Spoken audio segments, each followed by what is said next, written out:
Alright, hi world. Hope you're doing good today. And I'm here with another Let's Play video. So let us jump in. Hopefully the audio is not too loud. I think it's pretty good. But the last video I made definitely was longer. But that's because of two notable events that occurred. Really, another way to put it is that, the European theater of World War II could be broken down into technically 4 fronts. I would argue it's probably more like at least 5 to 6 fronts, but for simplicity's sake, we'll stick to 3. Those 4 fronts, at least in this particular game, is the Western Front and Eastern Front. Those are the most obvious two. The third one would be the Southern Front, or Mediterranean Front if you want to call it that.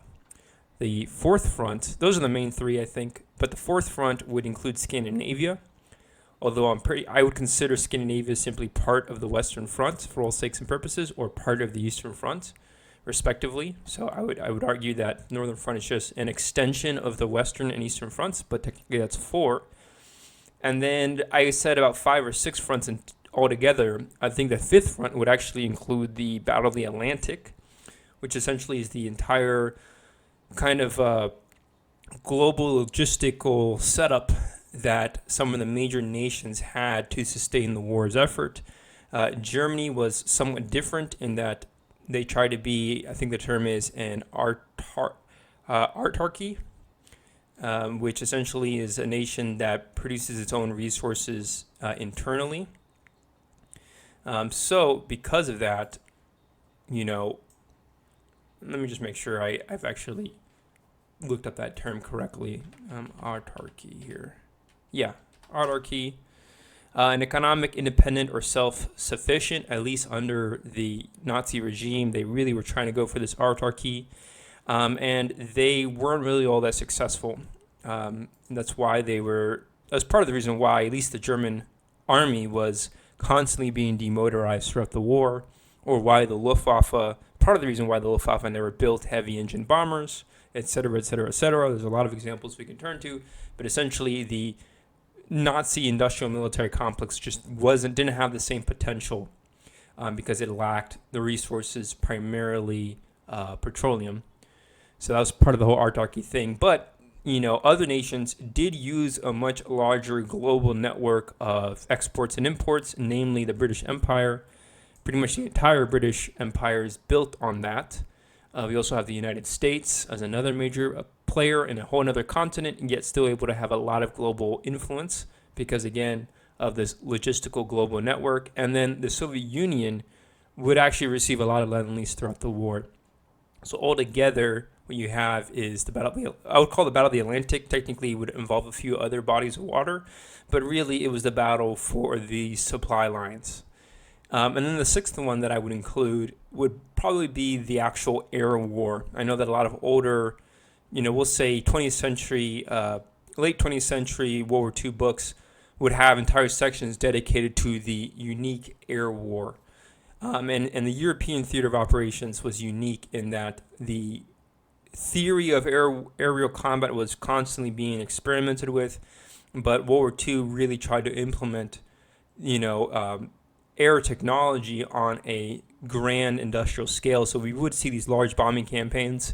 The effectiveness of the bombing campaigns is somewhat questionable, but I would argue that when you look at the total amount of manpower that was involved in not just the actual pilots and air crew, but also like the tens of thousands, if not hundreds of thousands of workers that were building the aircraft, again, the whole entire supply chain that goes into sustaining these large air fleets, you end up realizing that it really was a large part of the war.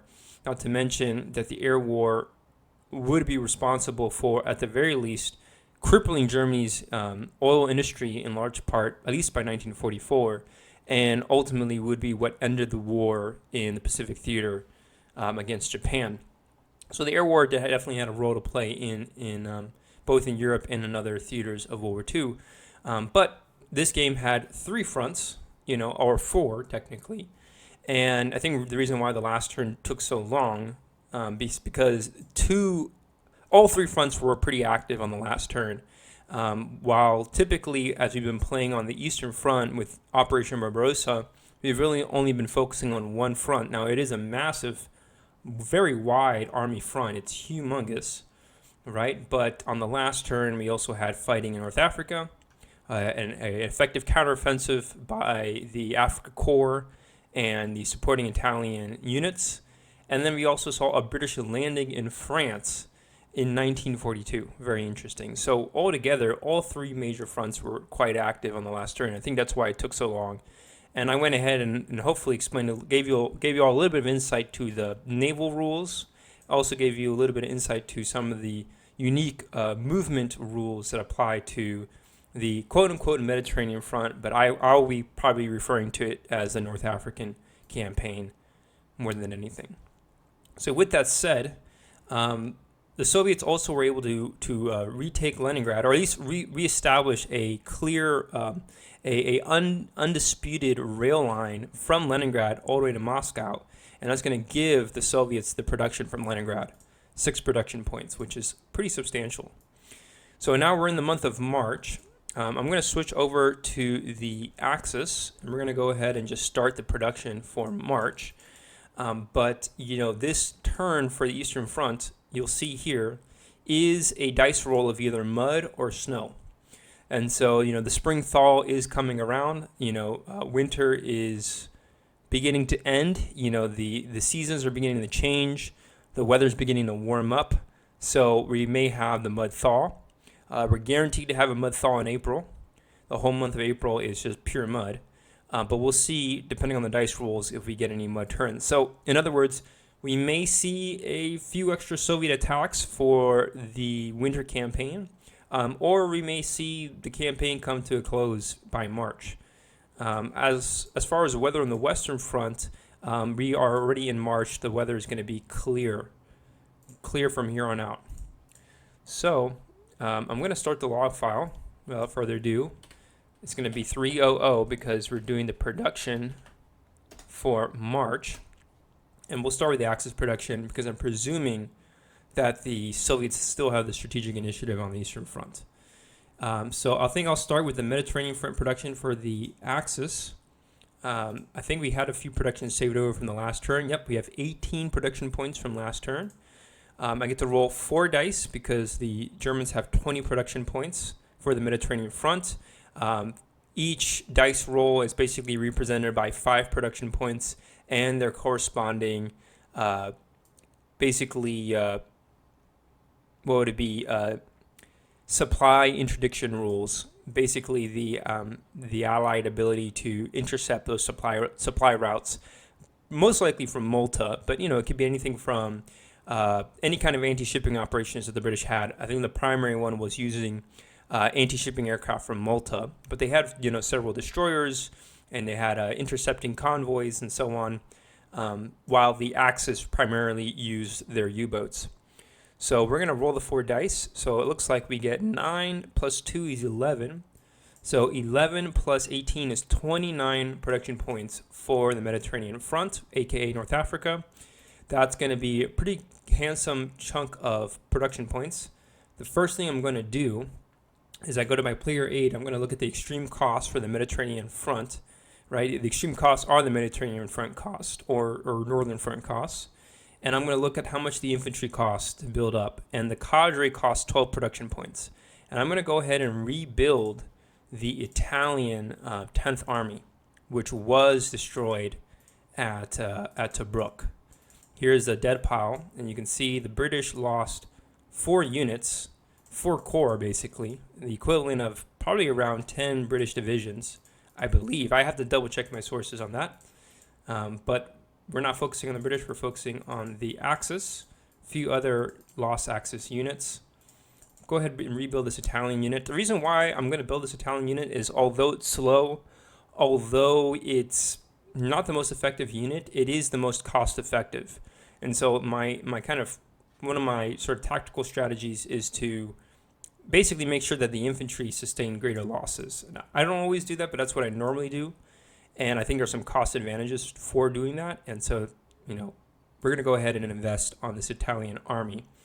because these other units are just way more expensive. You'll see here, their regular costs are, for the armor it's 12, for the mech it's 9, right? 12 and 9 production points a piece just for the regular step, while the infantry, their regular step only costs 6. So it's a little bit more cost effective.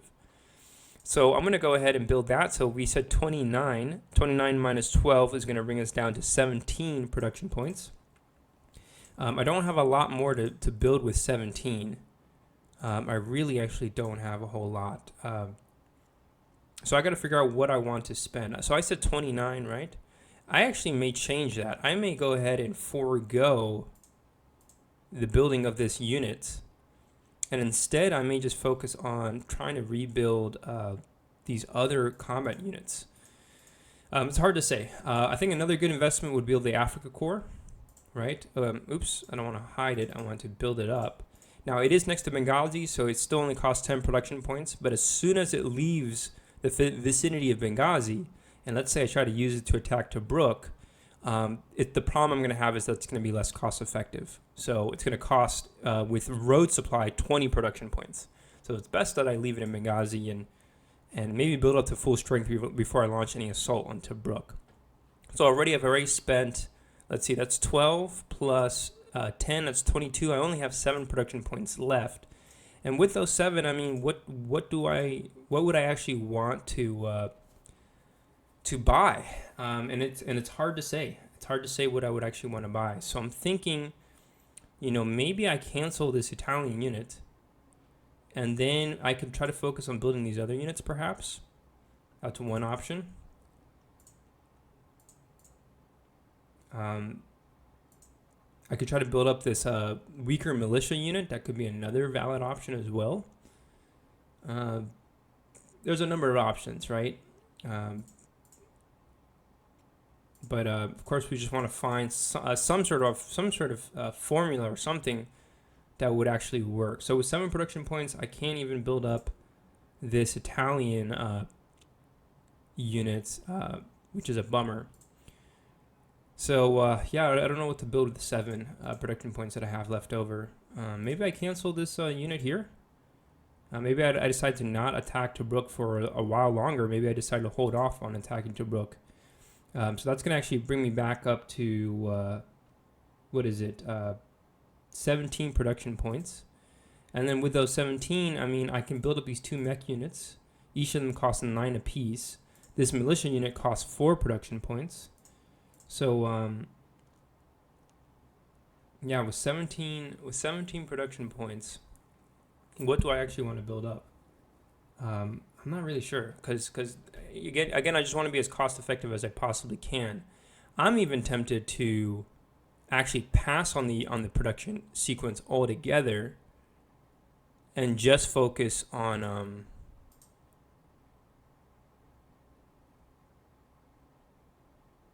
and I don't know, just focus on trying to move up more reinforcements, perhaps. Certainly one option.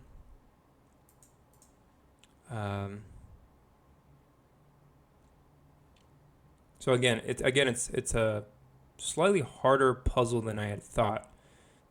We said that was what, 9, 10, 11. So hold on, 9, 11. Wait a second, I said 11, right? And then I had 18 from last time. I think I may have 31 production points. 18 plus 11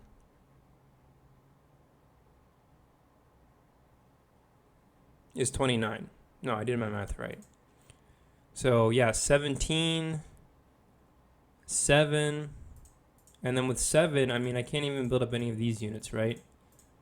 We need 2 more production points. All I can do is build up this militia unit, which would be okay, I guess. But now I could try to attack with the Desert Africa Corps and try to take Tobruk, but I'd rather wait and see if I can wait for my units to be at full strength before I attack.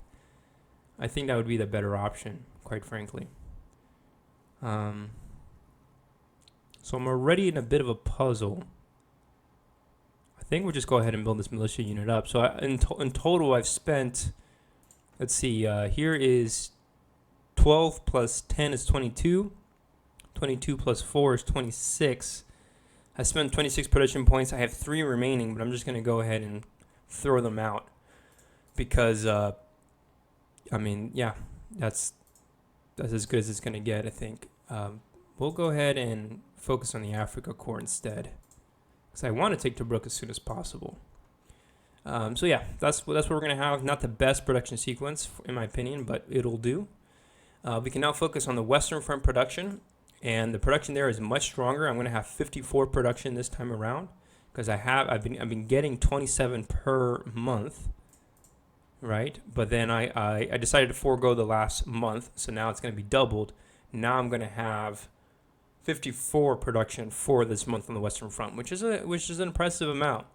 And so it is, in theory, enough to launch a good counteroffensive on Cherbourg, which we're going to have to do if we want to kick the British out of France, basically. So we don't have any more reinforcements, not even the OBW HQ, which is a field HQ I could build up to full strength. It's not available until the next turn. So I'm just going to have to make do with what I have. Go ahead and build up this Army Group GHQ. That's going to cost 10. But definitely build up this Panzer Corps. It's going to probably be the main unit attacking. So that's already 18 of 54. And then I want to probably prioritize on infantry if I can. So we'll go ahead and build this. Infantry, that's 4. That's already putting us at 22. So that leaves us with, 32 production points on the Western Front. 32 production points on the Western Front. All right. Right, I said 10 plus another 12, 22. Yeah, we have 32 production points on the Western Front. We're not sure what to buy. I probably build up, I guess, another HQ. That puts me down to 22. Probably build up this infantry. That's going to be minus 8, so that's going to put me down to 14 production points for the remainder of this turn. And as far as rebuilding dead units, I guess I'll go ahead and build this core, which is going to cost 6. So that's going to leave me now with only 8 production points left. And then with those remaining 8, what to spend it on, right? I would propose to try to spend some on this Danish unit here. That only leaves me with now 4. And then with those remaining 4, I really don't have too many good units to use right now, which is kind of unfortunate. I think I'm just going to spend 3 on this 15th Corps here, 15th militia unit rather, and that's it. So frankly, a lot of understrength German units, which is a bit of a bummer. But again, the idea is to put as much pressure as we can on the British when we launch a counterattack on Cherbourg. It's not going to be an easy attack, especially if the British decide to quadruple stack in Cherbourg, which in theory they could do. But their supply situation may be a bit tenuous. In fact, we can read up on the supply situation for the British and read up on the beachhead supplies, because that's the main supplies that we're going to be focusing on if we make an operation. So let me see if I can find anything with regards to beachhead supplies. So we have sea supplies. The limitations that the British have with siege supply, which is basically a supply that occurs when a port is being contested, is that it can only support 1 unit at cadre strength, right? So that basically means that the British are just not going to have enough supplies going into. If we're able to pin down Cherbourg, the British are actually not going to have enough units to. They're not going to have enough units to. They're not going to have enough supplies coming from Cherbourg if it's contested, and all their units are going to be basically out of supplies except for 1 unit, basically the equivalent of 1 division at cadre strength. That's not a serious threat to the Germans. So that's one advantage the Germans have right now of contesting Cherbourg, or Cherbourg, if I'm pronouncing it right. But I probably sound very American when I say Cherbourg. Yeah, I think the G is silent. Cherbourg. Let me see here. We'll go to translate. And we'll do it from French to English. Let's see here. Cherbourg. See how they say it. Cherbourg. Okay, well that's not right. Cherbourg. Cherbourg. Okay, that's as probably as cleanly French as it's gonna get. Cherbourg. Anyways, so that's siege supplies.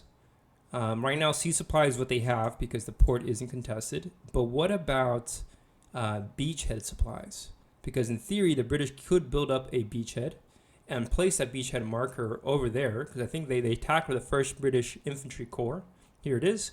It says, in friendly controlled hex, which they have, a beachhead must be able to trace a sea lane to friendly port. They have.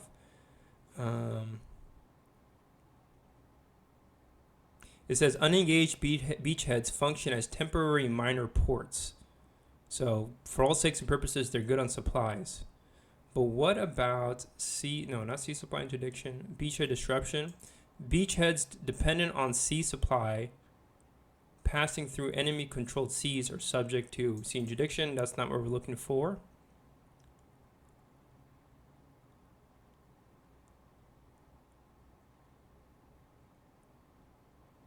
I want to know though, does it act, let me see here.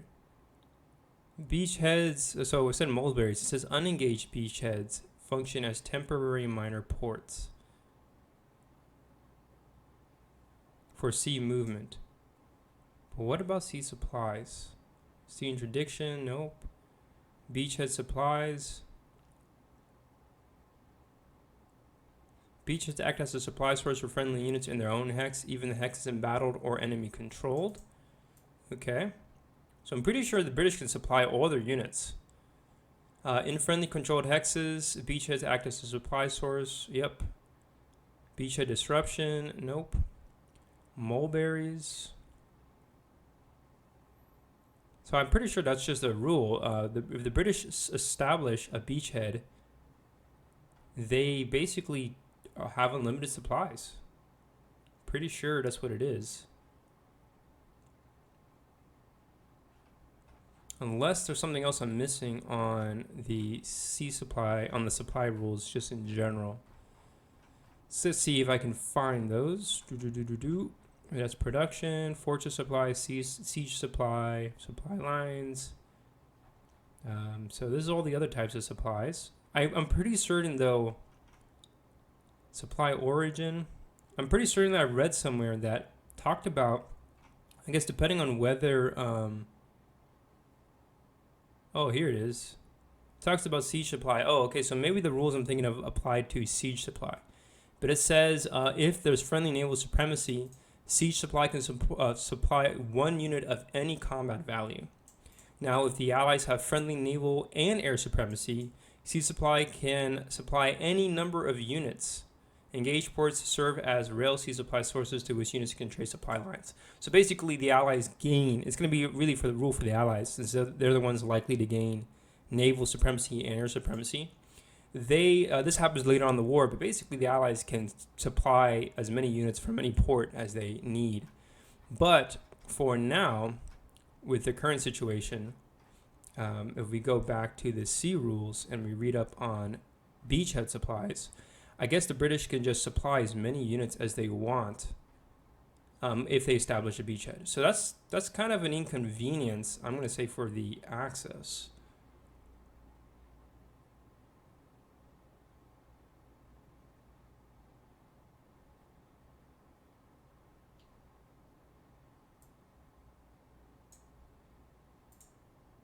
And it talks about beachhead supplies. They act as a supply source for friendly units in their own hex, even if the hex is embattled or enemy controlled. In friendly controlled hexes, beachheads act as a supply source to which friendly units can trace 2 hex supply lines. And then to act as a supply source, a beachhead must be able to trace a sea lane to a friendly port. This sea lane cannot pass through enemy controlled straits and is subject to sea interdiction if it passes through enemy controlled straits. Right. And then beachhead disruption. Beachheads dependent on sea supply passing through enemy-controlled seas are subject to sea interdiction. We don't have to worry about that. And then unengaged beachheads function as temporary minor ports foresee movement. Interesting. And then we also had another rule, which is shore bombardment, which basically Allied amphibious units occupying their own beachhead fire double fire, which is pretty nice. So the British are going to be able to set up a pretty strong defense. It's going to be like a little, kind of like a mini Gibraltar that they could establish in Cherbourg. It's going to be really hard for the Germans to actually dislodge the British from there unless they launch a really good, effective counteroffensive. And the longer they wait, of course, the more challenging it's going to be for the Axis to mount an effective offensive, pretty much. So that's all pretty interesting. Now, the only units that seems to be able to attack is this German airborne unit, which is better for defending anyways, and then we have this other German unit, which I think is the better unit to attack. But the problem, of course, is that it is forced terrain. So, basically the British, we can only send one unit in at a time. So I'd rather send a full strength unit in if possible. So I don't know what the Germans are going to do about this situation in Cherbourg, but the longer they wait, I think the more problematic it's going to be. So that's my general consensus. Now we'll switch over to the Eastern Front production. Germans have 69 production on the Eastern Front. And what we're going to go ahead and do is just prioritize on, again, our units. Most of our units are doing pretty well. But I guess some units here are pretty under strength. We'll build up these units here. That's going to be 14 already. 14 production points. We'll build up OKW. It's going to put us at 29 production points. That leaves us with 40 production points remaining. So we can build up 4 units at full strength. And the question is what units do we want to do? Our infantry look good. Infantry are looking pretty healthy. Not really sure what more I would want to build up. Let's see, for the Finnish are going to get 6 production points. Not too many advantages there. We can go ahead and build this unit up. That leaves me with 6 production points, 36 production points left. I'm thinking that the best investment right now would actually be to focus on perhaps building up my HQs. Not so much the infantry, but the HQs I think would be a better investment since they're kind of under strength. So Army Group North can be built up. Go ahead and build up Army Group South, I guess, as well. Or you know what, maybe I'll focus on the Panzer Corps. So I have 36. I can build up this guy. It's then another 8, another 8, and another 8. All together, 8, that's 24. So that leaves me with 12 production points left. I can build up these 2 infantry here. And then I have 4 more production points left for the month. And that's it. So not a whole lot for the Germans. Truly not a whole lot.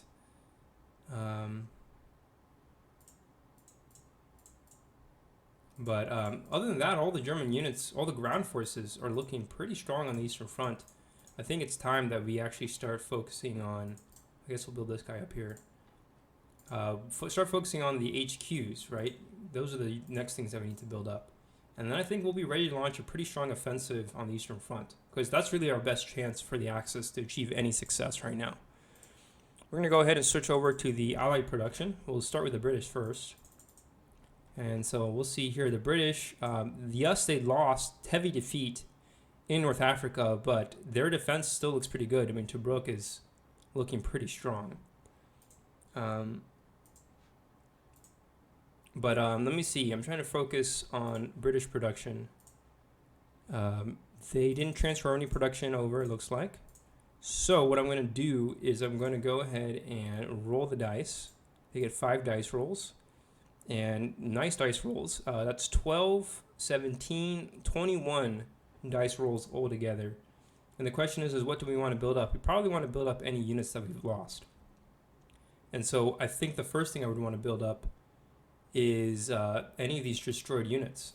So I said 21, right? That's 12, 17, 21. I can spend 9 on this 13th Mech Corps. That's going to leave me now with 12.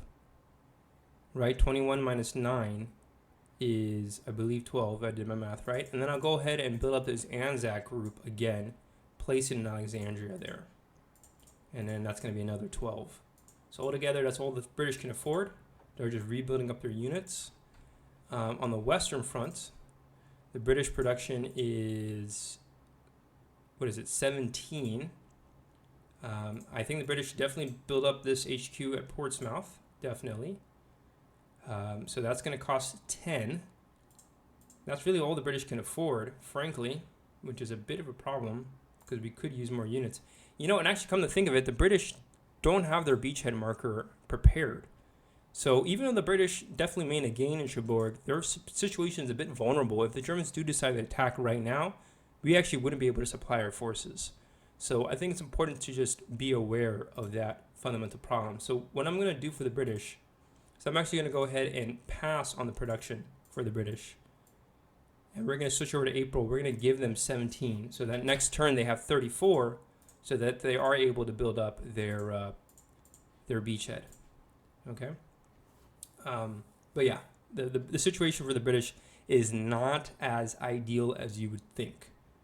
That's the most important takeaway I have right now.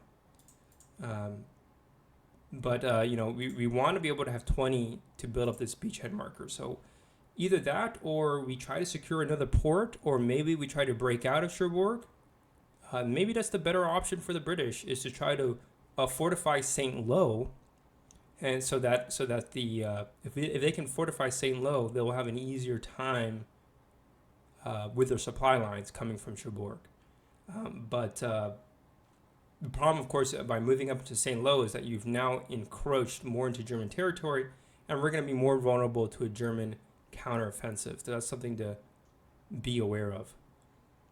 So overall, definitely a challenge, I would say, for the Axis, or for the Allies. Definitely a challenge for both sides, quite frankly. But we're going to stick to what we have now. I'm just beginning to see the consequences of this British amphibious landing. It was a little ambitious, and our units are just a little too vulnerable right now. So I think that's going to be our best strategy, unless we decide, because next turn, if we decide to spend on British production now, next turn we still won't have anything to build up that beachhead, and that beachhead is necessary for a long-term sustained defense of Cherbourg. If we can't build the beachhead, there's no way we're going to successfully defend Cherbourg. I can tell you that much right now. The Germans are already assembling units for that counteroffensive. So that's it for the British. For the Soviets, they have now 56 production, which is a nice boost than before. I think what the Soviets should focus on is see if they can continue launching maybe a few more counteroffensives. So we'll go ahead and build Stavka up. We'll build up... maybe we should just focus on building up more Soviet HQs. I'm seeing a lot of 0 Soviet HQs right now. We'll go ahead and build up this HQ. That's 20. We have now, 36 production points left for the month. And if we look at our dead pile, not too many dead Soviet units. I mean, I should say there's a lot of dead Soviet units, but not too many dead Soviet infantry units, which is really what we're focused on. We still are not having these tank corps available, not until April. I guess I'll go ahead and build up...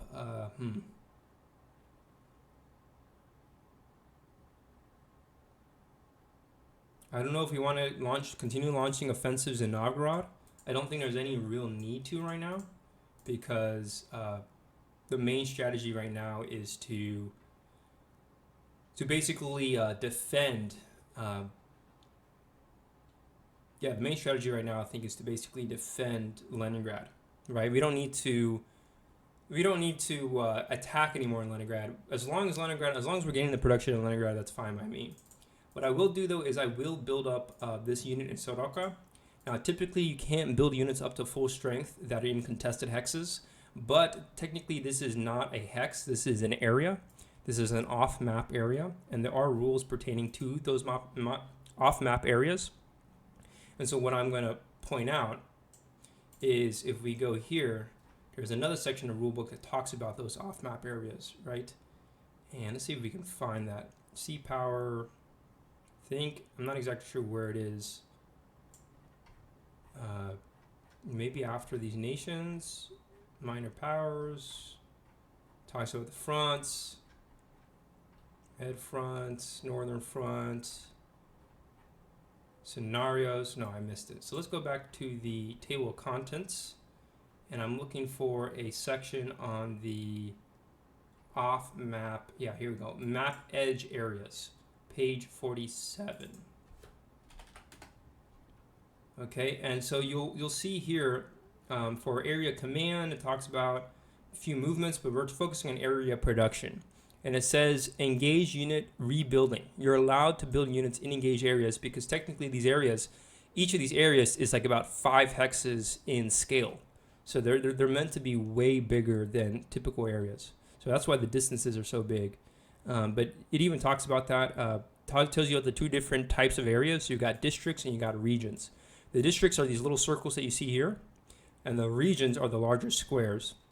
Larger squares about 4 to 6 hexes in diameter, so they're much bigger.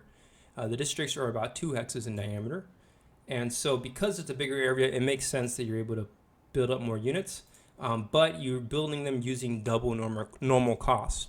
So typically, this unit here, if we look at the extreme cost of a regular Soviet infantry, the Soviet units are half the cost, by the way. In the extreme costs. So a typical Soviet infantry would actually cost 3 steps. Let me actually confirm that. I believe it's actually a rule pertaining to the northern front, but I'll show you all these rules as we go, because I think it definitely something that I would want someone to show me. I just show you every single step of the way, right? But anyways, these are the scenarios. I want to get to the section that talks about the fronts, and I want to talk about the northern front. Find rules on the northern front. Here we go. Talks about the Winter War. We're trying to look for rules about Soviet production. Talks about supplies, Soviet cross command, northern front movement, Finnish troops, northern front production. Here we go. It says Soviets NF build is always paid for with Eastern Front production. Okay, but I'm looking for the Soviet costs. It says Soviets use half extreme costs after the Great Patriotic War, and so since the Germany invaded the Soviet Union, the Great Patriotic War is active as part of the diplomacy in the game, and so the Soviets use half extreme costs. So if you look at the extreme cost for infantry, it's 6, but half of that is 3. But because it's a contested hex, it's double, so it's actually going to cost 6. And I'm going to go ahead and spend 6 on this 25th Army because I don't want the Germans, the Axis, taking Soroka and then potentially damaging this or destroying this Soviet, northern HQ. So let's see. What I've spent altogether so far is I think 26 production points altogether, right? 2 on high command, 6 on this, right? So that's total 26, 10, 10, and 6, 26. So we're left with 30 production points. The question is what do I actually want to build up with the remaining 30? And I'm still trying to figure out what the best strategy is for the Soviets. I think I want to focus on a strategy to retake Murmansk. I think that's going to be the fundamental strategy I have for the Soviets in 1942, while at the same time just trying to defend everywhere. So I kind of want to focus on building up these Soviet units. So I'm left with 30 production points. If I build up all these units, that's going to cost another 2 apiece for 6 total. So we're looking at now 24 production points left over. With those remaining 24, I could potentially launch another counteroffensive somewhere along the front. I'm just not really sure where. These German troops look very stacked up. I'm not interested in trying to launch a river assault there. I think the chances of succeeding are slim, especially given that we have really no reserves and our rail supplies is pretty vulnerable, right? We have a rail line that's going from Orel to Kursk, right? But we don't, these other areas are very vulnerable to a southern German attack. And so if we decide to cross this Desna River and try to push west from this sector, our supply lines are very, very vulnerable. I mean, technically, we actually have supplies going into Bryansk, so maybe that's not entirely true. But I just find that, I don't know. I don't think I want to attack, be too ambitious and just deal with a nasty German counteroffensive. At least that's how it's been in previous games I've played. So I think the better interest for the Soviets is to just focus on building up their ground units as much as possible. So we have strong infantry, but our infantry could be stronger. I would really want to see probably more Soviet mech units if I can. I think that's really what I want to prioritize on. But we're going to have Soviet tank armies arriving pretty soon, free of cost. But even then, I think I want to use those as part of a strategic reserve. I don't want to use them actively throughout 1942. Wait until the winter before I use them. So maybe just build up the Soviet infantry probably is the best action. So I have 24 production points left. I can build 2 here. Now I'm left with 20. And then I can go like 1, 2. So that's now I'm down to 16. I'm building up this mech unit. That's going to cost 3. I'll build up this cavalry unit over here. It's another 3. So now I'm actually down to 10 production points for the Soviets. And I could spend that 10 on more infantry, or I can spend it on trying to rebuild new units. You know, again, I have a number of options. Let's go ahead and build up another Soviet cavalry unit. And I think we'll just put it... where do I want to put it? Might just put it in Kursk. I think it might be the best place to place it, because we got one over there. We could use another one in Kursk. Do I have any other Soviet cavalry in this sector? No. Soviets should have 4 cavalry units. Oh, there's one more down in the south, I see. Okay, so yeah, we'll go ahead and build a new one. And then I just have to build up a little bit more Soviet infantry, right? And I say we just go ahead and build up this 28th. And I guess this 16th. And the idea I have is to try to fortify Smolensk as much as possible, because it's still a bit under strength. And just try to rotate these units to the best of my ability. But I don't really intend to launch any more offensive operations. I could try to launch an attack on Dno, which is probably our best course of action, frankly. I don't know, maybe there is an incentive to continue launching offensives over here. So you know what, I'm going to go ahead and reduce that HQ and then focus on the Western HQ instead. I don't know, I think that's pretty reasonable. Stavka is at full strength. We decided to build up a lot of other units in other sectors.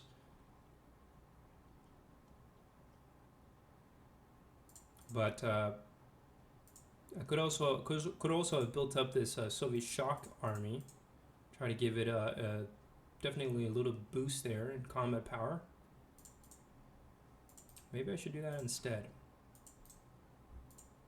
because then I could continue trying to push on Novgorod. But there's no point in attacking Novgorod. I mean, I could try to break through, but I'd rather try to flank. If we can break out and secure Dno, and then eventually push on Luga, then we actually have a real prospect of cutting off the Germans at Novgorod. And that would be no bueno for the Germans. So that's that. I think that's it for the Soviets. I think that's all we're going to do for the Soviets on this turn. So with that, we can end the production file. We'll actually start the combat file, or the movement file. You know, all the above. First thing to do is dice roll, and already we're getting mud on the Eastern Front. So already mud on the Eastern Front, meaning that the Axis are the ones that actually gain the initiative. Oh, I also forgot, the Soviets actually had a production transfer from the Western Front, so they actually have 4 more production points on the Western Front. So that's actually pretty convenient. I think we should definitely build up some more units if we can. Let's go ahead and build up this infantry, and then, you know, go ahead and build up this. You know what? Actually, I'm actually going to go ahead and I think I'm going to go ahead and focus on building up. I kind of wanted to build up a new unit over there, but I think I'm just going to go ahead and just build these 2 guys up instead. Yeah. Okay. So mud on the Western, or on the Eastern Front. It's going to be clear on the Western Front. We also can check for the storms on the Eastern Front. We rolled a 5, so it's going to be on the Arctic Basin that there's mud, or there's storms rather, way up here in the north. Storms in the north. But that's it. We'll switch over to the Axis, who now have the strategic initiative on the Eastern Front. They get the initiative on mud turns. What I'm going to go ahead and do is activate OKH, and what I'm actually going to focus on is actually moving OKW back to the Western Front, because we need to do something about this situation over here, right? So we're going to do that. That's 1, 2, 3, 4, 5, 6, 7, 8, 9, 10. And the idea I have is that I'm going to try to get as many German units as I can in position to attack Cherbourg. So I'm going to go ahead and activate this Army Group EHQ. Or you know what? Yeah, we're going to go ahead and do that. And then I'm going to start deploying as many German units as I can into the vicinity of Cherbourg. That's kind of like the fundamental strategy I have right now.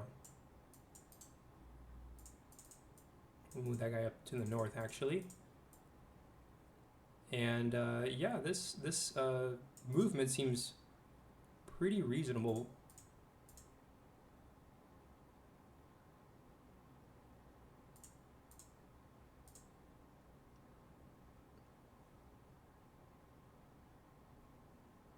Now, of course, we still have some vulnerabilities in other parts, but I think for what we're dealing with, it's not bad. And then I'll deactivate it and send it back to Lille. But that way, we now have some units that are now in position, at the very least, at least to potentially attack Cherbourg on the next turn.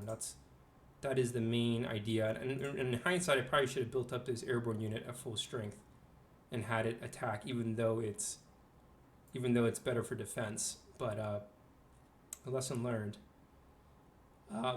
So that's it. That's one strategic move for OKH. I have 5 more. What I'm going to do is start pulling these units out of Bryansk. I'm going to put one unit into Bryansk because it's at full strength. But I'm going to pull out these 2 German infantry out of Bryansk since they're under strength. So that's going to be 1, 2, 3, 4. I have 2 more movements that I can do. The idea I have right now is just to make sure I have as many infantry as I can that are going to be able to receive production on the next turn. That's the main focus. So that was 4 supreme moves. We'll move this unit by rail. 1, 2, 3, 4, 5, 6, 7, 8. I think we'll leave it there actually. At Pskov.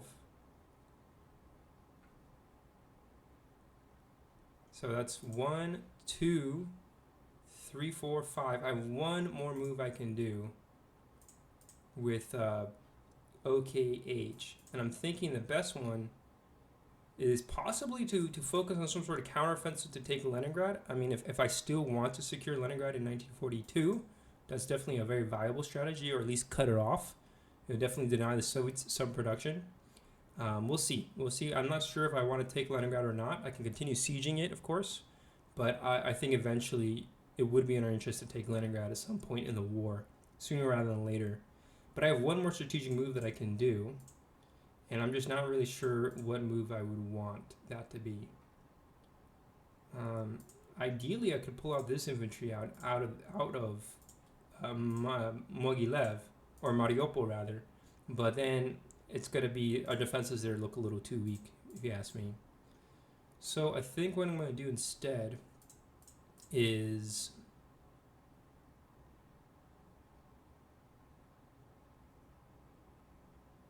I'm not really sure what the best strategic option is for the Germans right now, quite frankly.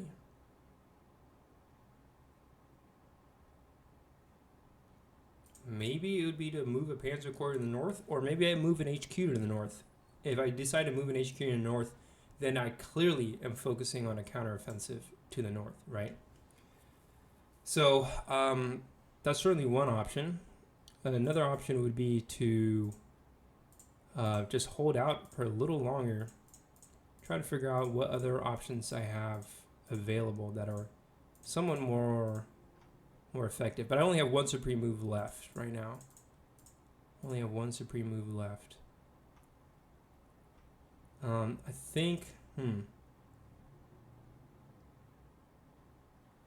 I gotta figure out what the German strategy is for 1942. I mean, I could try to make an attack on Stalingrad if I want to. Go for Voronezh. I can go for Tula. I mean, there's a lot of industrial sectors that we can still go after. Try to take Rostov, Maikop. There's a lot of juicy targets that we can go for. We can expand a lot of territory, but just keep in mind, the deeper we go into Soviet territory, the more complicated our logistics are going to be. And the Soviets always seem to find a way to replenish their losses. So it's kind of hard to say. I mean, I would say that right now, strategically, Germany's pretty stuck on the Eastern Front, frankly. It's kind of like a stalemate. But ideally, I know the German army can still win some battles in 1942, for sure. I just don't know if they can win the war on the Eastern Front. I have my doubts. I could also try to send Army Group A to the north at Leningrad as well. So again, I have a lot of strategic options, but none of them really seem to be like a super clear strategy for the German army. Maybe we can focus on attack on Moscow. That certainly could be another valid strategy, is all-out attack on Moscow in 1942.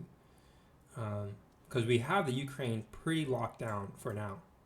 It looks pretty good. It all really comes down to, I think, where we have the easiest time destroying the Soviet army. I think taking securing Kursk and Smolensk, I think, would probably be the most obvious two immediate military objectives. That's where the Soviet armies are concentrated the most. But the downside, of course, is that, just because we destroy the Soviet army doesn't mean we actually win the war. But it will create a vacuum for the Soviets. The Soviets are going to have to fall back. Maybe then that's when we make our attack on Leningrad, perhaps. I have reason to believe that our main focus is going to be here in the center. Seems to be the easiest place to have a sort of a launch pad offensive, if you will. But of course, here in the north, we're going to have to deploy an HQ to the north at some point, because we need HQ support in the north, with the way the Soviets have operated.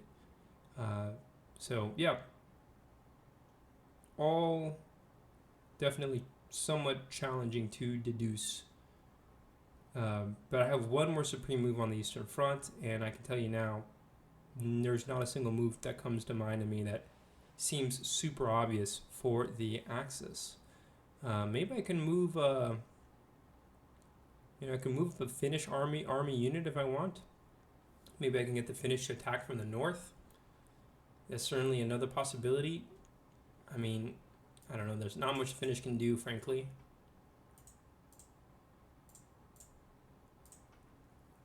So, yeah, what to do? What's the best strategy right now? We could also try to take Sevastopol, and then unlock maybe two,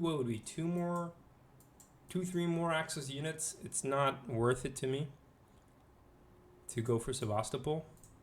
I don't think the incentive is there. Maybe I move another unit by rail to... I think I'm just going to go ahead and put this HQ on the rail lines there. I think that's probably our best move. So that's that.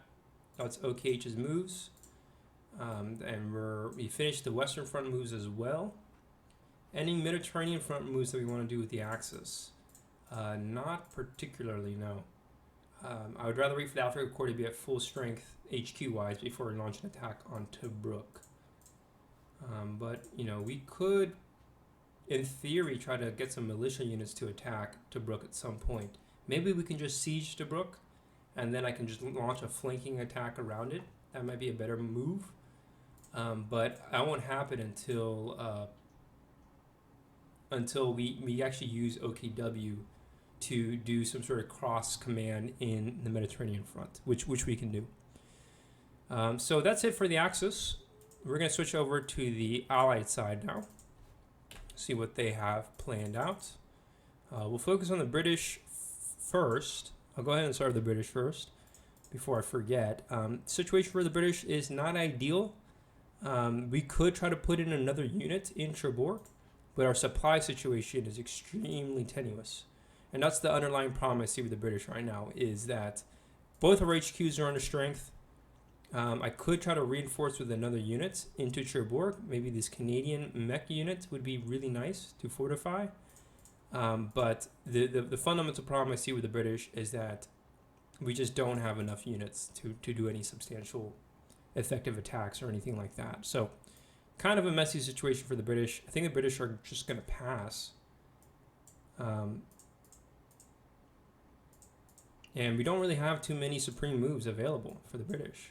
This, this tank unit, it's still pretty far away from arriving into Egypt. It eventually will make its way into Egypt, but right now, if I decide to use this Allied Africa, I keep calling it Africa, but it's this Allied Force British HQ. It's going to be at level 0 for the next turn, and that does not look great. So I think we could activate it though and use it to at least. I could only move one unit into Cherbourg because this is a minor port, and minor ports have a port capacity of just 1 for sea supply moves. And I can show you that real quick. We just go back to the sea supply moves. I think this is the nice thing about having someone who actually knows the rule books, is that, I pretty much have him pretty much memorized, so, I know where the rules are more or less. But here it says port capacity of a minor port is 1, meaning that only 1 unit can either enter or leave that port by sea move in a player turn. But keep in mind that sea invasions are not limited by port capacity. So the sea invasions are those special moves. They're not strategic moves. So in theory, I could reinforce with more units, but I'd rather wait. I'm trying to think if we can hold out against the German counteroffensive, which inevitably is coming, at Cherbourg, survive 1 turn, which would be the next turn. Then on the next month, the Axis are still going to have the strategic initiative. Ouch. Maybe there's an incentive for us to actually deploy a stronger unit into there.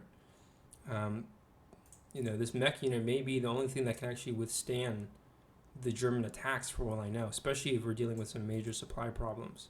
Otherwise, we may have no choice but to evacuate from Cherbourg altogether. So that's the overall situation I'm seeing right now for the Axis, or for the Allies rather. In fact, what I'm going to go ahead and do is I'm actually going to pass on this turn because I'm pretty sure I can use the Supreme HQ for a invasion move. Right, we can do that, and what I can do is basically pull out both units from Cherbourg, one with the 15th Army HQ, Field HQ, and the other one with the Supreme HQ. And let's see, Invasion Command. I want to see, it says, yeah, Supreme HQs can act as invasion HQs, but without blitz capability or combat support, as always. But the idea would be to basically do what would essentially a sea evacuation, which is basically a sea invasion in reverse. And so we essentially designate where we want to pull our units out, designate the target port, right? And then, we pretty much are pulling our units out. And if we're retreating, we may take some pursuit fire in the process, right?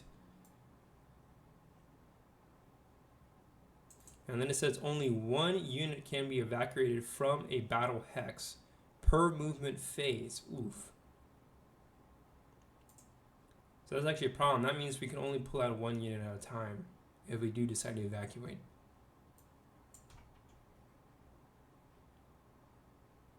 Another option that we could do is actually try to attack St. Lo. And if we decide to attack St. Lo, we actually may be able to buy ourselves just a little bit of extra time. That might be the better strategy. So you know what? I'm actually going to go ahead and do that with the British. Definitely a gamble here. Oh, I don't want to increase it. I'm going to activate this. I have 2 supreme moves. I'm going to have 1 supreme move send this 3rd corps forward into St. Lo. We're going to attack. And then the other move I'm going to do is, I guess, move, preferably a mech unit. We're going to move this 12th mech unit into Cherbourg. And the idea is that we can maximize our defenses there. That's the overall strategy I'm sort of leaning towards right now. I think that's going to be our best bet. So we can delay, buy a little bit of time as the Axis are clearly assembling for a counteroffensive. But at least if we can survive this, if we can have a successful attack on this turn, it's going to be unsupported.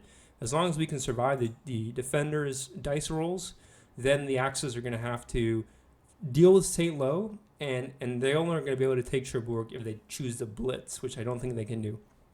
Maybe they can. But anyways, we're going to go ahead and attack. So that's that for the British. We'll go ahead and just start the combat. Roll a 3. 1 hit on the British. We roll 2 dice. No hits. Okay. Not bad. Soviets. Now, it is a mud turn for the Soviets, so I don't think the Soviets have to worry too much about, like, making any substantial moves. But I'm going to go ahead and activate Stavka. Or I think, you know what, for the Soviets, I think we're just going to pass on this mud. I don't think we need to worry about anything right now. Maybe I can go ahead and move a few units forward, but I'd rather wait until next turn for that.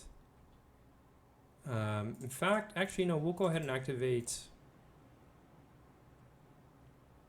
No, we'll pass on Stavka for now. We'll pass on Stavka for now because I'm thinking next turn I probably want to use that air support if at all possible for any future attacks. That's kind of what I'm thinking right now. Or maybe this would be a good opportunity to make some micro adjustments along the front. Who knows? I think I want to pull back these 2 infantry units and just try to establish a somewhat better defensive line. Because right now these 2 units are very vulnerable to a German attack, for sure, these 2 Soviet armies. But maybe we can do that on the next turn, during a winter turn. I don't see why not. So that's it for the Allies and Axis both. We'll switch over to the second fortnight. And we'll go ahead and now do the dice roll on the Eastern Front. It is even, so we get snow. We are going to get snow. I'm pretty sure storms apply to winter turns as well. I'm pretty confident about that. Weather effects for snow. Let me see. I just want to double check, but I'm pretty confident about that. Want to find rules pertaining to sea storms. Yeah, which they only occur in mud or snow weather, right? Okay, so yeah, it's odd, so we'll do another dice roll. Show the storms, it's also even. So there are no storms on the Eastern Front. For the second fortnight, we now have snow. And now the Soviets have the strategic initiative, so we'll start with them. And what I'm going to do with the Soviets is maybe one more attack on Donau. We'll activate the Western HQ. I'll plop it there. I'm going to go ahead and just try to move. We're also going to activate Stavka.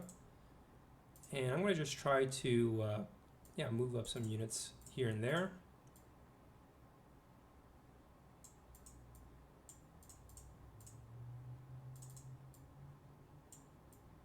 Guess we'll send the 16th Army there. Maybe I could also try to blitz with the Western HQ.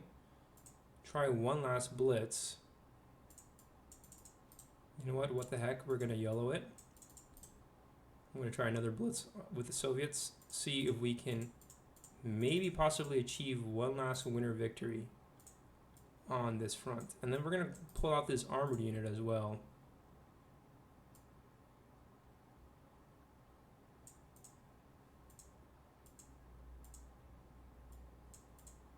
Only problem is that I've quadruple stacked my units there, and I actually can't do that. I can only put 3 units on the swamps or the marshes. So, you know what? No, I'll leave a shock army unit there.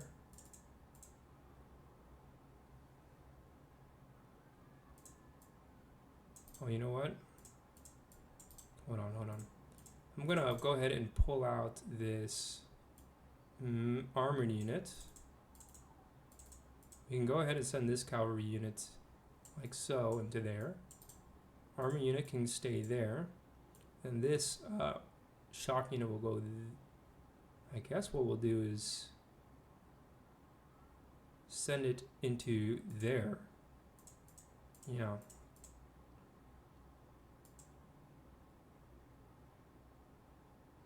We're doing 2 battles with airstrikes. Stavka will make some strategic moves. I'm going to move the 52nd forward right up there. Then I'm going to go ahead and move the 7th. And we're going to move it by rail. 1, 2, 3, 4. 5, 6. Kind of hard to read here. 5, 6. It's really hard to see the lines there. 5, 6. So 1, 2, 3, 4, 5, 6. I think it's 7, 8, 9. Oh man, it's really hard to tell. Hold on. So it was 1, 2, 3, 4, 5, 6, 7, 8, 9. Technically it would be 10, 11 to move it into Archangel.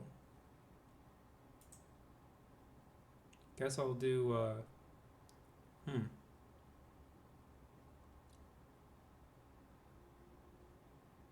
So I guess we'll leave it there for now. Go ahead and move the 14th though. That's 1, 2, 3, 4, 5, 6, 7. It's going to be reduced by 1 because of acclimatization. So that's 2 supreme moves that I've done. I can do a few more.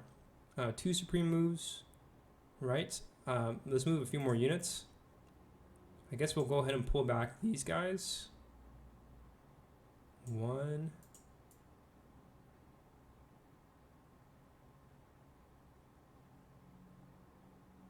2. So actually that's so I did 1, 2, 3, 4. Next one I want to do is going to be 5 reinforce. Oh, you know what? I actually want to focus on Smolensk. Hold on, so we're not pulling these guys out. So we're actually going to focus on Smolensk. So what I'll do there is I will swap it out with at least 1 unit. We'll go 1, 2.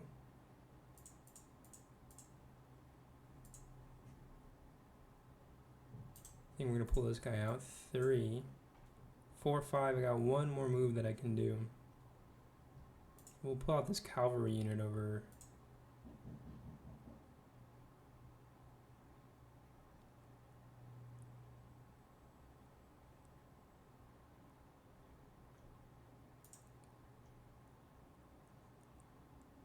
Second, folks, I think be right back. Quick pause.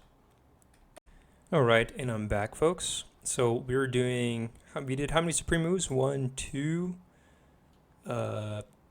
3, 4, 5. I think I'm gonna abandon this position east of Orsha because frankly, I just don't think it's all too advantageous to concentrate all our units there, especially if we're not gonna launch any future attacks. So I'm gonna 6. Yeah, so we're gonna start pulling out. So 1, 2, 3, 4, 5, 6. Yeah, that's pretty reasonable. And then the rest of the front pretty inactive. But we are blitzing.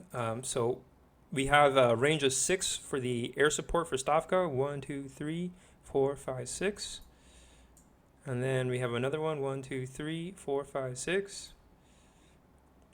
We'll put an airstrike, I think, here in the north, because my main focus is trying to break through over here at Deneau. This level 2 airstrike will come from the Western HQ, and we are doing a blitz, so should be a pretty substantial attack. Then I think I'm going to go ahead and yeah.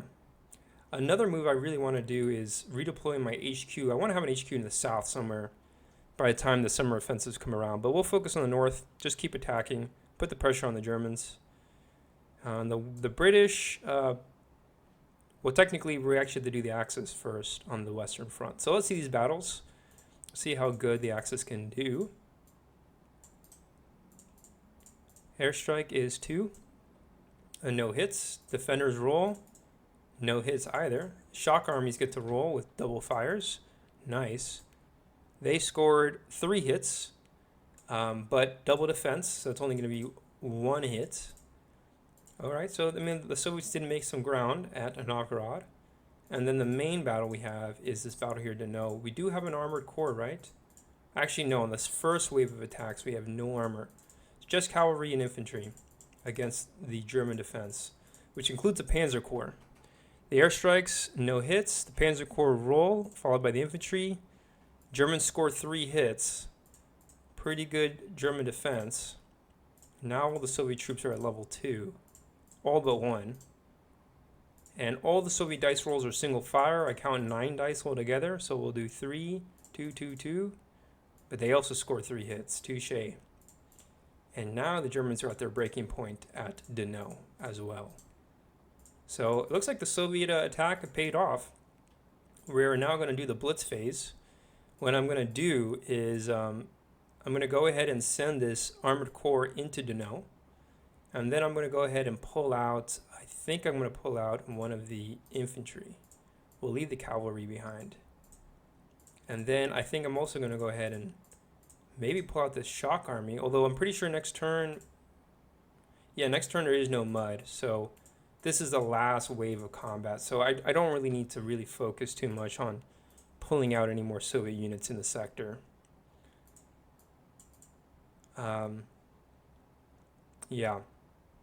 So yeah, that's going to be the main German attack, or Soviet attack rather.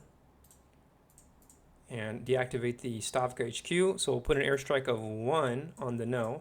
We could continue attacking on Novgorod if we want. It's a bit of a gamble. Germans have better defense, but maybe we'll go for it. I think we're going to go for it. But let's see. Let's start with the Battle of Novgorod. Germans defend. No hits. Nice. Soviets attack.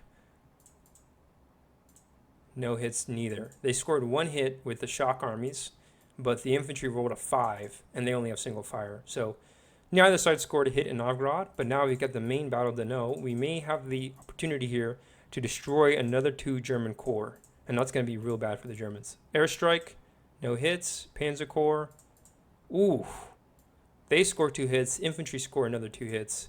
The Soviets take yet another 3 hits. So the Soviet casualties have been actually greater. All right, now the Soviets get to roll. I count 7 dice with the armored corps at level 2. Oh, nice. 2 hits for the armor, and then the infantry. 2, 1, 2.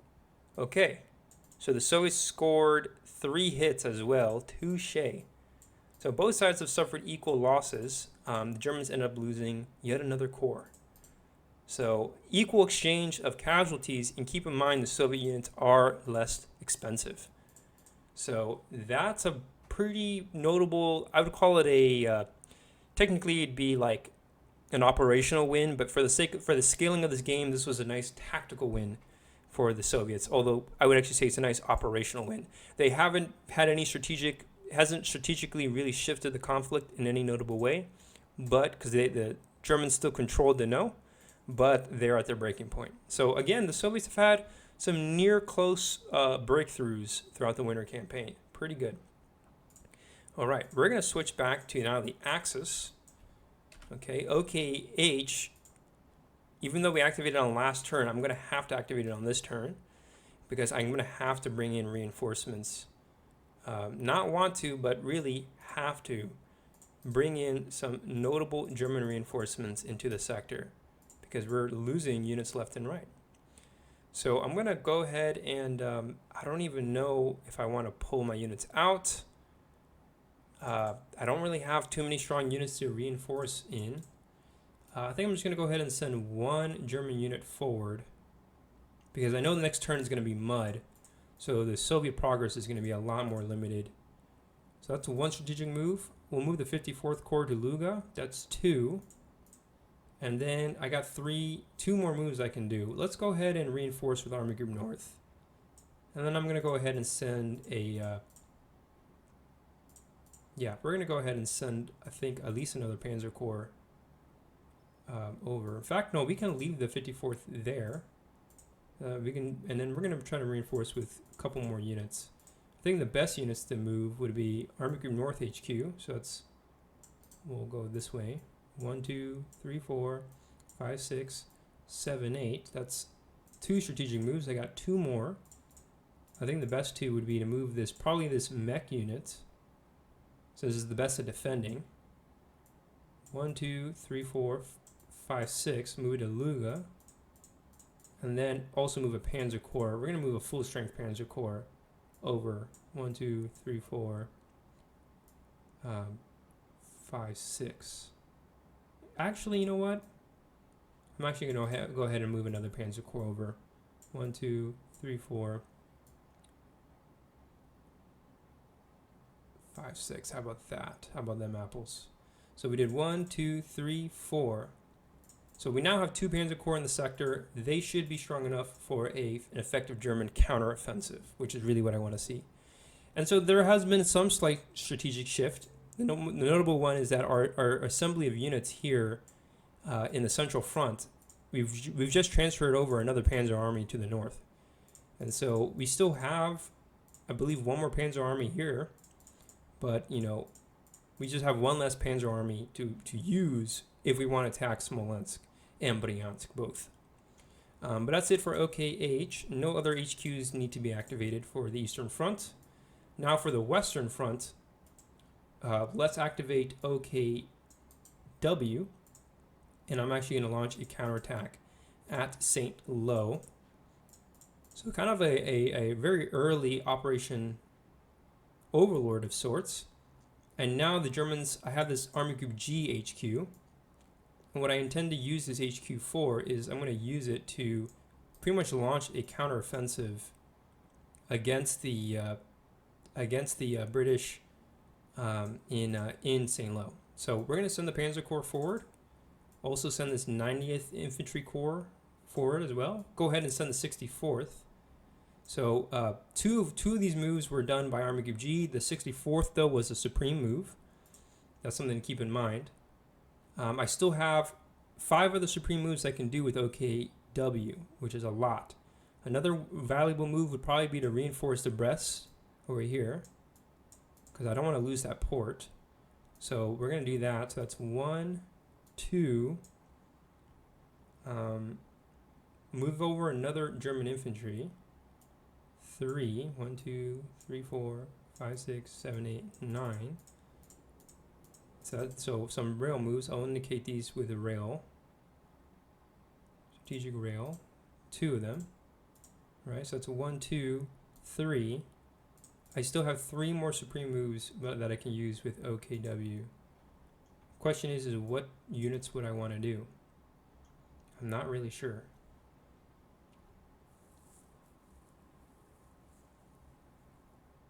I'm not really sure. You know what? I'm actually going to probably change up what I just did.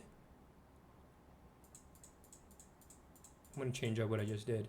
I'm actually going to move the 68th. You know what? No, it can stay put where it's at. It's going to stay put.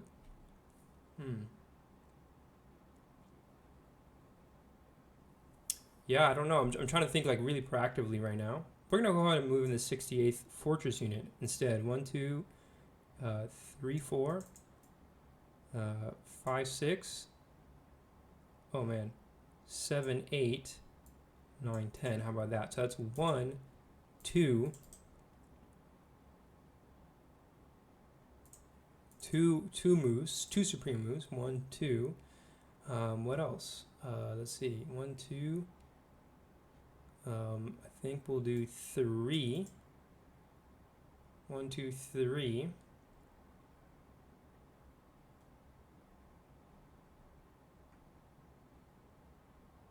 1, 2, 3. I still have 3 more, don't I? 1, 2, 3.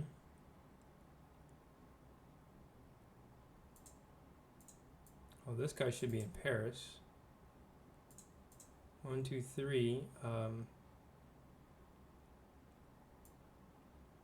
4.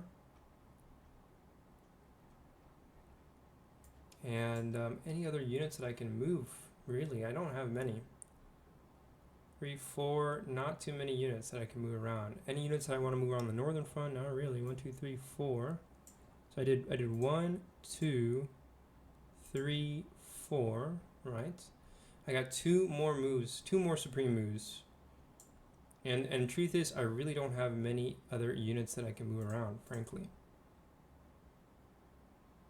Nothing in the Mediterranean front. I can't even move them even if I wanted to.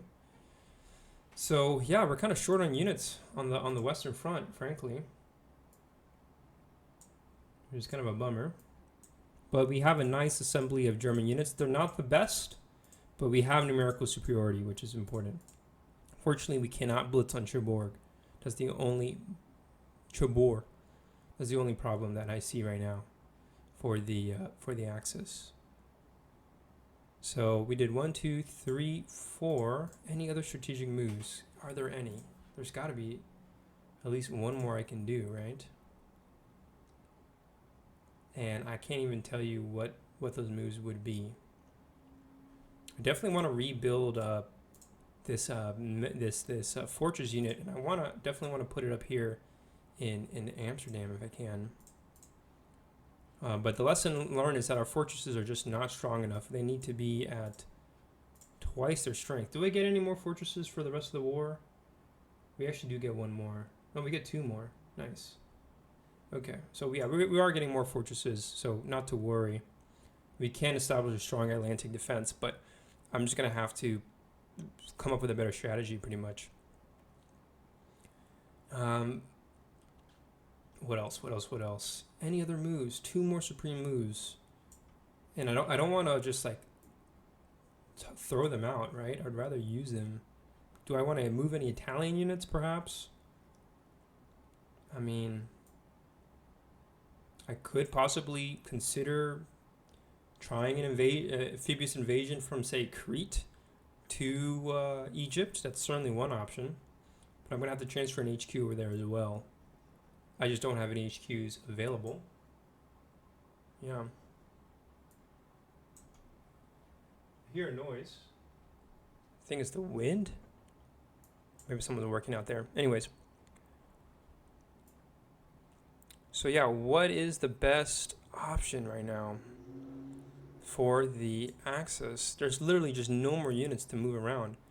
The Italians, I think, are restricted to Greater Italy, so I can't even move them into southern France. Pretty sure I can't.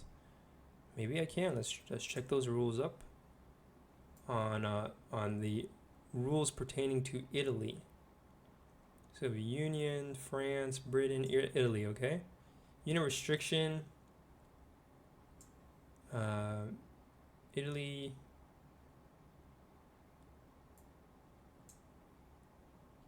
Italian proper. Italian forces. Pretty sure they are restricted. Unit restriction. Yep, if Italy becomes belligerent, its other forces are restricted, in Italy's case, to Greater Italy and adjacent hexes. This includes Italy, proper, Albania, Yugoslavia, Greece. I don't see anything that says France. So, and there is a diplomatic event where we can unlock more Italian units. Right. In fact, let's just keep an eye open for diplomatic events. I think it's IU that I was looking for. Italy Unleashed. It says Anglo-French Union or Soviet SM. Neither one has occurred. Any other special rules for diplomacy? Not too many. Not in the 1941 scenario, at least. If we do achieve an Axis North African victory, though, we can get Spain to join the Axis. That's interesting. We can also do some Middle East uprisings.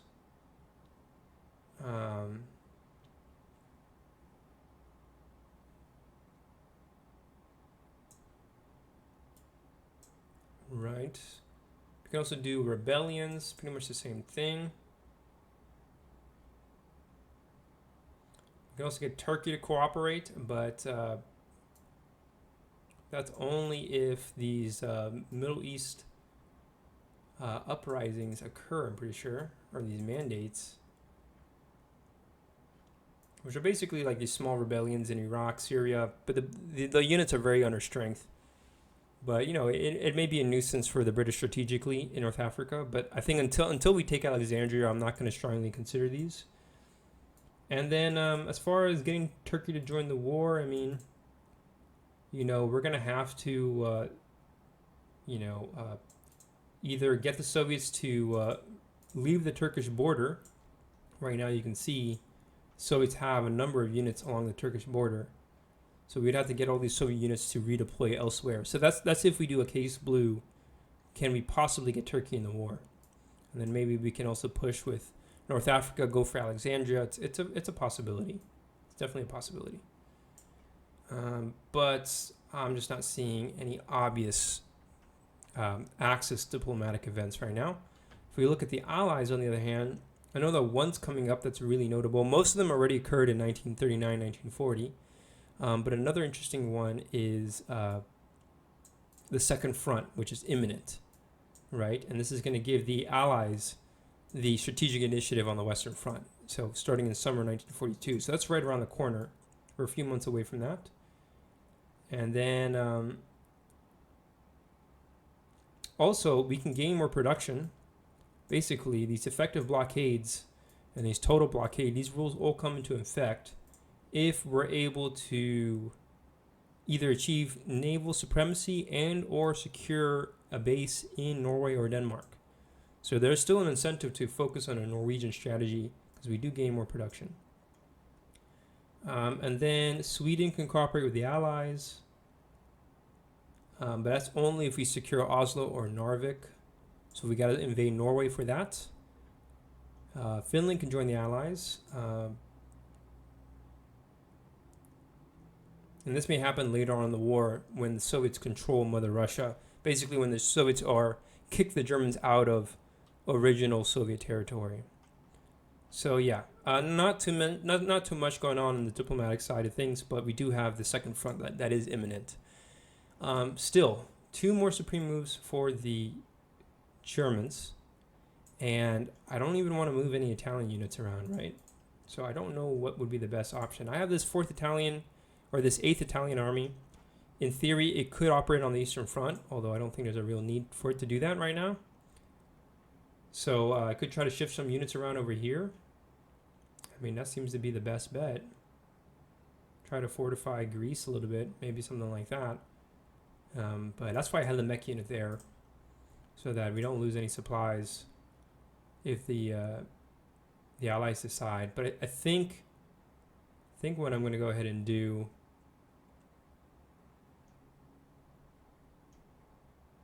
we don't even have that many extra Italian units, frankly. Thinking about moving this mech unit, maybe I can move it right, switch it, and get it to Albania, so that later on, if the Allies do invade Sicily or whatnot, we have this mech unit a little bit more in combat range. I mean, it's kind of a useless move if you ask me, but I'm just going to go ahead and swap these 2 units out. And just get this mech unit near a port, a little closer to a port. But if you ask me, it's kind of a useless move, but it's the only move I can think of right now. And that's that. Really no other better moves to do other than that. And I think we're going to leave it at that. That's going to be our strategy. So we do have air support. Now we do have support from OKW, and that's going to be 3. I believe we have double. I'm just going to double check the double fire on the Western Front, 1942, or technically Winter 41. Axis, yeah, double fire. So the Axis should be able to take St. Lo, no problem, but our attack on Cherbourg is delayed a little longer. We do have combat support because Army Group G is supporting those operations. Maybe what I should do, you know what? Maybe what I should do is the units that I actually activated. I just realized what I should do.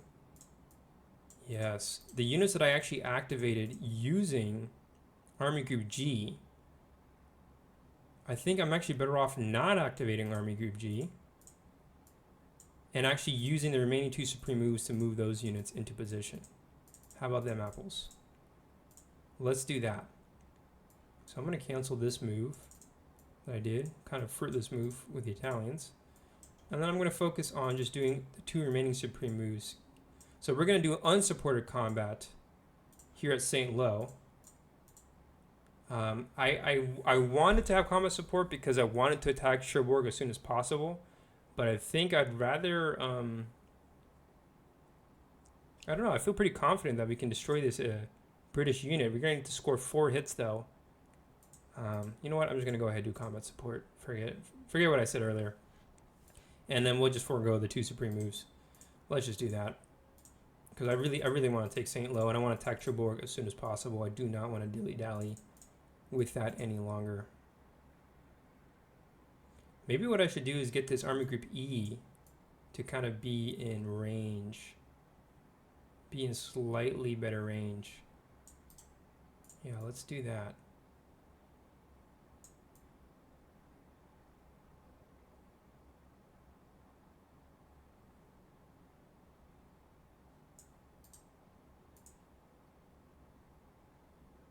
Okay, I got it. I'm gonna change